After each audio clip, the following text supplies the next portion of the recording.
I had always thought long drives were peaceful. There's something about the open road, the hum of tires on asphalt, and the stillness of the night that gave me a strange sense of calm. But that was before the drive that changed everything. I had been working in a small office in upstate New York for nearly 5 years, and the thought of change, of moving on, had been gnawing at me for months. When a new job opportunity came up, I knew I had to seize it. The catch? It was in North Carolina, and I needed to drive there for my interviews. I wasn't exactly thrilled about the 9-hour drive, but I thought I could make it work. I'd left after work on a Thursday, hoping to make the trip in one go. My plan was to grab a coffee along the way, stop for gas when needed, and get there by the early morning hours. The drive started out like any other, except for the fact that I couldn't shake the nervous energy bubbling in my chest. Interviews had always made me anxious, but these felt different. Maybe it was the prospect of a new life, or perhaps it was the weight of leaving everything behind. Either way, I was determined to push through. The coffee helped at first, but soon, the fatigue began creeping in. My eyes started to grow heavy, and I found myself blinking longer than I should. It was well past midnight, and the highway was almost deserted. My headlights cut through the dark, illuminating stretches of empty road and the occasional signpost. I was almost halfway through the drive when I spotted something strange up ahead. A man was standing by the side of the road. He wasn't moving, just staring at the headlights of my car as I approached. He was dressed in a black suit, which was odd for this time of night, and he was standing still, as if waiting for something. As I passed him, I couldn't help but glance at him. The way his eyes followed my car sent a chill down my spine.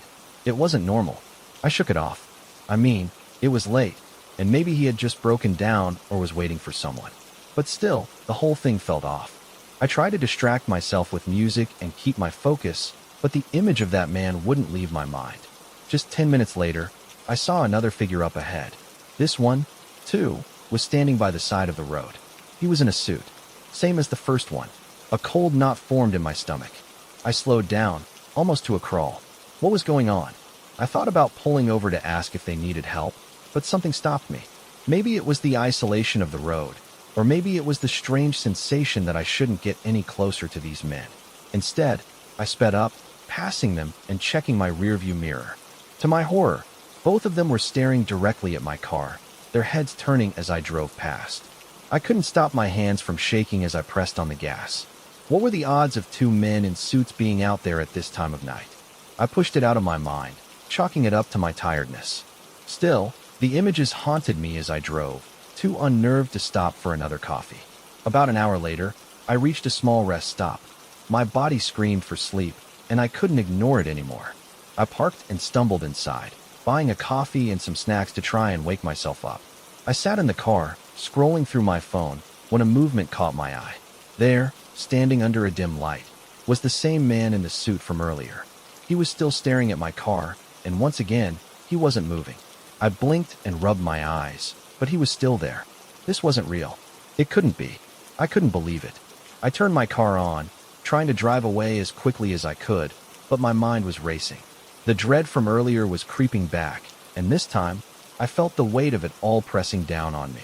I forced myself to keep driving, telling myself to just make it to the hotel. Another hour, that was all. But the further I drove, the more I felt like I wasn't alone. My eyes flickered between the road ahead and my rearview mirror. I swore I could see something moving in the back seat. I snapped my gaze back to the road, dismissing it as exhaustion. But then, I thought I saw something again. A figure. In the mirror. I tried to dismiss it again, but this time, I couldn't. My heart pounded in my chest as I took a quick glance. There was someone in my back seat. I hit the brakes, my stomach dropping to my feet. Panic surged through me as I spun around in my seat. The back seat was empty.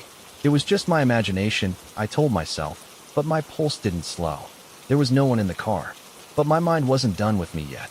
I tried to convince myself that everything was fine, but I knew I wasn't okay. I needed to stop, to pull off the highway, to rest. So, I found the nearest parking lot and parked my car, heart racing as I locked the doors. I felt the weight of the night pressing down on me. Exhausted but afraid to close my eyes, I tried to relax. That's when I heard it again, the soft thud of something against the side of the car. It sounded like a tap, light at first, then louder. My breath caught in my throat.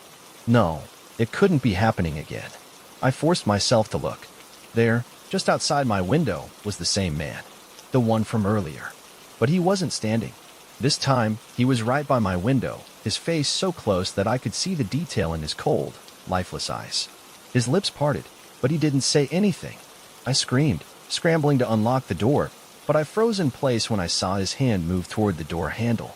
His fingers twitched as if he was reaching for it. I snapped the car into drive and sped out of the parking lot, nearly colliding with another vehicle as I pulled out onto the road. The adrenaline surged through my veins, pushing me forward as I drove into the night, my mind racing. I couldn't stop. I wouldn't stop until I was safe. The next morning, when I arrived at my destination, I was too shaken to remember the details of the drive. But something was different. The man in the suit hadn't been just a figment of my imagination. The man I saw in the waiting room for my interview was the spitting image of the man I had seen during my drive. He walked toward me with that same unsettling, emotionless expression. As he shook my hand, a shiver ran through me. I didn't get the job. I was too distracted, too unnerved by the image of that man lingering in my mind. I left the interview in a daze, unsure of what was real anymore. But the worst part? When I looked in the mirror that night, I saw the same man again, standing across the street from my hotel. His eyes met mine, and I froze. Had I ever left the road? Or had I somehow become trapped in a nightmare I couldn't wake up from? Story 2. I had always been a fan of late-night drives. There's something about the peace that comes with being the only one on the road, the hum of your car's engine mixing with the steady beat of your music. The long stretches of empty highway were comforting to me, a way to clear my mind and escape from the grind of everyday life. I worked late shifts in the city, and after one particularly grueling week, I found myself needing a break more than ever. It was a Saturday night when I decided to leave, though it was nearly midnight by the time I hit the road. I had a long drive ahead, but I was determined to push through. I was heading home to Clearfield County, Pennsylvania, to visit my parents. It wasn't a trip I made often, but I loved the quiet, the solitude of the country roads. I always appreciated the contrast of the city life with the tranquil nature of my hometown. As I set out, the road was mostly clear, except for the occasional passing car. There was a slight chill in the air, and the trees on either side of the road looked like dark, shadowy sentinels against the night sky. I didn't mind the quiet. In fact, I found it comforting. The steady rhythm of the tires against the pavement became a sort of lullaby, and my tired eyes struggled to stay open. I had driven this stretch of road 100 times before, but something about this particular night felt different. Maybe it was the fog that was beginning to roll in, creeping over the road like a ghost. Or maybe it was the fact that I was all alone on a stretch of highway that seemed to stretch on forever. The only light came from my headlights and the occasional street light that passed by. It wasn't long before I noticed the gas gauge dipping lower than I had anticipated. I was still a good 30 miles from the nearest town, but I knew I would need to stop soon. I kept my eyes peeled for a gas station, but everything seemed so desolate. Finally, after what felt like an eternity, I saw a small, rundown gas station up ahead, nestled off the side of the road. The place looked like it hadn't seen any real traffic in years. It was a place I would have driven past if I wasn't so desperate for fuel. I pulled into the station, my headlights flickering over the old, faded signs. The station looked abandoned, with no cars around and the only movement coming from the wind pushing the plastic bags that littered the lot. Still, I was here, and I had no choice. I parked next to the pump and noticed a man filling up his truck at the opposite side. He was dressed in a heavy jacket, his features hidden in the shadows of the night, but I could feel his eyes on me. I didn't make much of it at first. Maybe he was just another traveler, stranded on the road like me. I went into the small convenience store inside the station, grabbing a cup of coffee to keep me awake. The place smelled of stale coffee and grease, and the fluorescent lights overhead buzzed annoyingly. The clerk behind the counter barely acknowledged my presence as I paid for the coffee and gas. I returned to my car and started filling up, my mind wandering as I waited. As I pumped the gas, I glanced at the man across from me, who was finishing up and getting back into his truck. I didn't think much of it until I saw him drive off, only to turn off the road and stop by the side, just a few yards ahead. My curiosity piqued. I squinted into the darkness, wondering why he had stopped. It was odd, but I assumed he was just taking a break or checking something on his truck. I finished filling up my tank, paid for the gas, and got back into my car. The night was growing colder, and I was eager to get back on the road. But as I started driving, I looked in my rearview mirror and saw the man's truck again, now following closely behind me. I didn't think much of it at first. Maybe he was just heading in the same direction, but something about it felt off. He stayed a bit too close, and I couldn't shake the feeling that he was tailing me.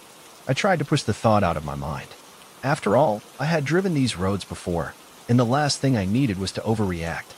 But as I continued driving, I could see his headlights reflecting in the mirror, unwavering. It wasn't until I reached a stretch of road with trees on both sides that I started to feel genuinely uneasy. The road seemed to narrow, and the eerie silence around me amplified the sound of the engine. Suddenly, I heard a ding from my dashboard. It was the unmistakable sound of a low tire warning. My heart sank as I realized I had been driving on low pressure for a while. I pulled off the road to check the tire, cursing under my breath. Of course, it had to happen now, in the middle of nowhere. I got out of the car, trying to stay calm, but the whole situation felt wrong. I couldn't shake the sense of being watched, of having eyes on me. I bent down to inspect the tire, and that's when I heard it. The unmistakable sound of a truck engine. I froze, heart pounding, as the engine cut off, leaving an unsettling silence. The hairs on the back of my neck stood on end, and I glanced up to see the truck parked a little ways down the road. It was the same truck.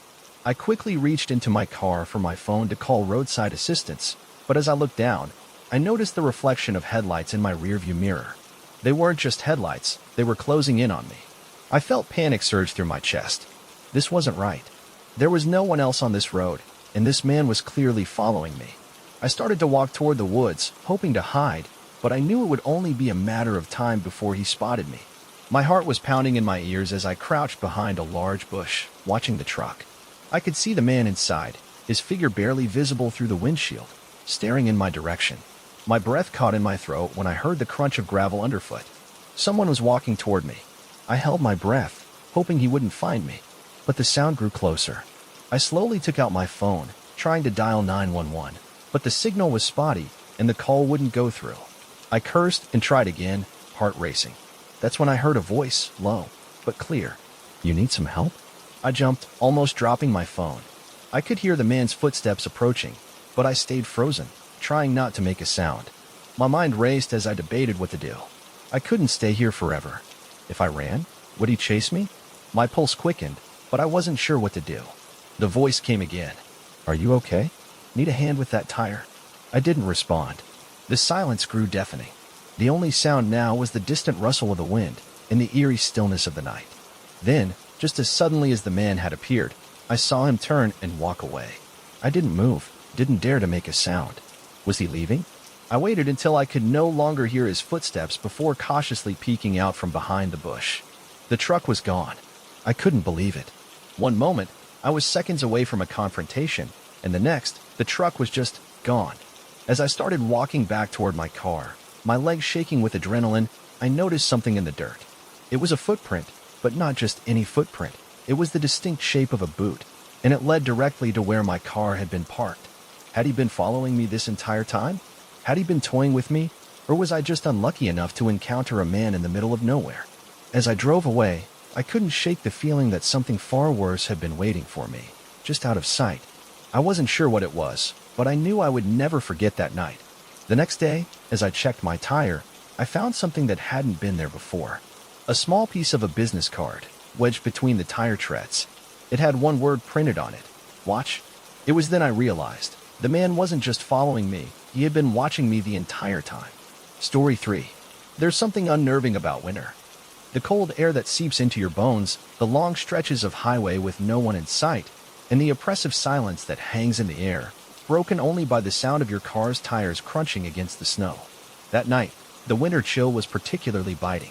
The snow had been falling steadily all day, covering everything in a thick blanket of white. I was driving from my apartment in the city up to my boyfriend Todd's place, which was about 4 hours north. It wasn't a trip I made often, but this time, it was different. I had the week off for winter break, and it seemed like the perfect opportunity to spend some time with him. It was late when I left, well after dark. The roads were still manageable, but I knew the storm was only going to get worse as I got further north. I didn't mind. I had grown up in snowy conditions, and I was used to driving in the snow. Besides, I had planned on getting there before the storm got too bad, hoping to beat the worst of it. My car, a small '09 Hyundai Sonata, wasn't exactly built for the snow, but it had gotten me through bad weather before, and I figured it could handle one more stretch of snowy roads. As I made my way through the winding roads, the snow began to fall harder and visibility became poor. The windshield wipers couldn't keep up with the heavy flakes, and my headlights struggled to cut through the swirling white.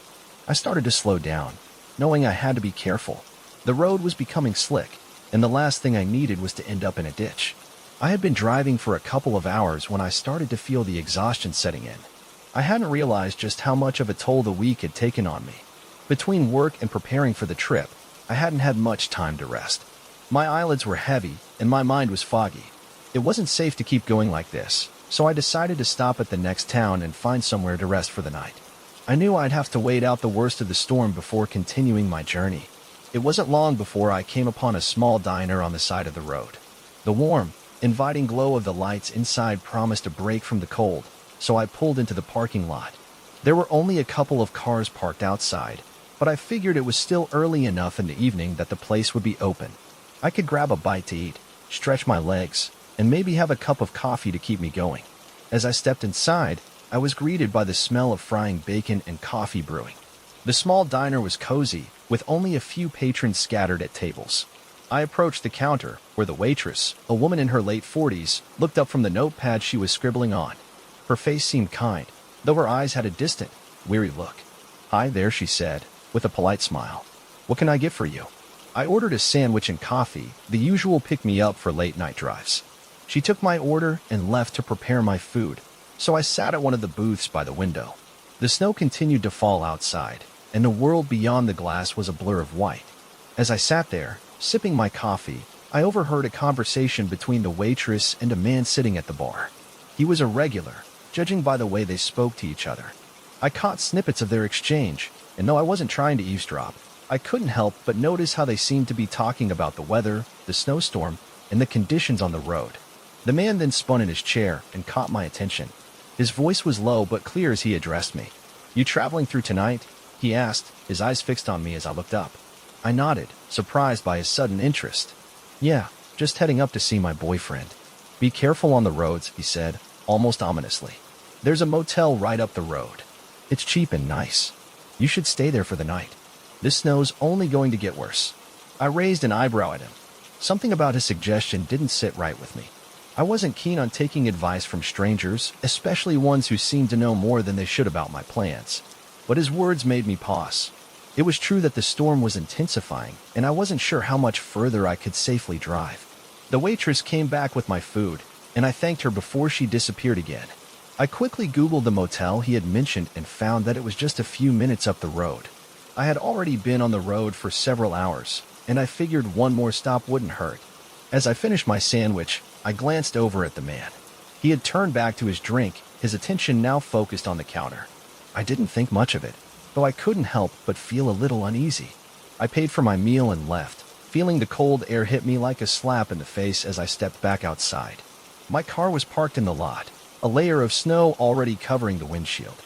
The road ahead looked like it had been untouched by the plows, and the snow continued to fall thick and fast. I drove slowly, making my way toward the motel. The lights in the distance gave me hope that I was nearly there. I was beginning to feel the weight of fatigue in my bones, and the thought of a warm bed for the night was starting to sound more and more appealing. When I arrived at the motel, I was surprised to see that the parking lot was nearly empty. The place looked like it hadn't seen many visitors in a while. I parked and made my way to the front desk. The man behind the counter was quiet, almost too quiet, and he gave me a key to a room without much of a greeting. I wasn't sure what to make of his lack of enthusiasm, but I was too tired to care. I thanked him and made my way to the room. The inside of the motel room was exactly what I had expected: small, unremarkable, and cheap. There was a queen-sized bed, a small dresser, and a bathroom with a flickering light. It was perfect for a night's rest. I locked the door behind me, placed my bag on the bed, and immediately took a long, hot shower to warm up. Afterward, I laid down on the bed, still feeling a little on edge but too exhausted to care. The snowstorm raged outside, and I could hear the wind howling through the cracks in the windows. My phone had no signal, which wasn't surprising given the area, so I tried to FaceTime Todd. Unfortunately, the connection was poor, and the call kept freezing. I sent him a text instead, telling him I'd be heading to bed soon.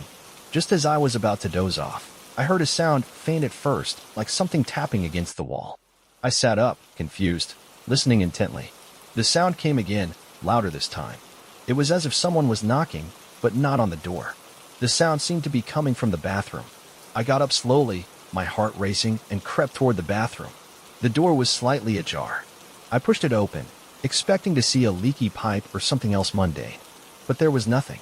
Just the dim light from the overhead bulb flickering in the silence. Confused, I stepped back into the main room, but the feeling of being watched settled heavily on my chest. I couldn't shake the unease that had settled in my stomach. Something was wrong, but I couldn't put my finger on it. I checked the peephole in the door, and there, standing in the snow, was a figure. It was too dark to make out any details, but the silhouette of a person standing just outside my door sent a wave of panic through me. I froze. Was it the man from the diner? I backed away from the door, my mind racing. The figure didn't move, didn't make a sound. I considered calling the front desk, but I couldn't bring myself to do it. My heart pounded in my ears as I watched, waiting for something to happen. And then, just as quickly as the figure appeared, it vanished. I didn't know what to think. Had it been a hallucination, the result of fatigue and the long drive? Or had I truly seen someone standing outside my door? I didn't wait around to find out. I packed my things and left the room, my heart still pounding in my chest. As I drove away, I saw the man from the diner standing by his truck, watching me from the parking lot. I didn't stop to ask what he was doing there. Instead, I sped off into the night, leaving the motel behind. Something told me I had narrowly escaped whatever was lurking there.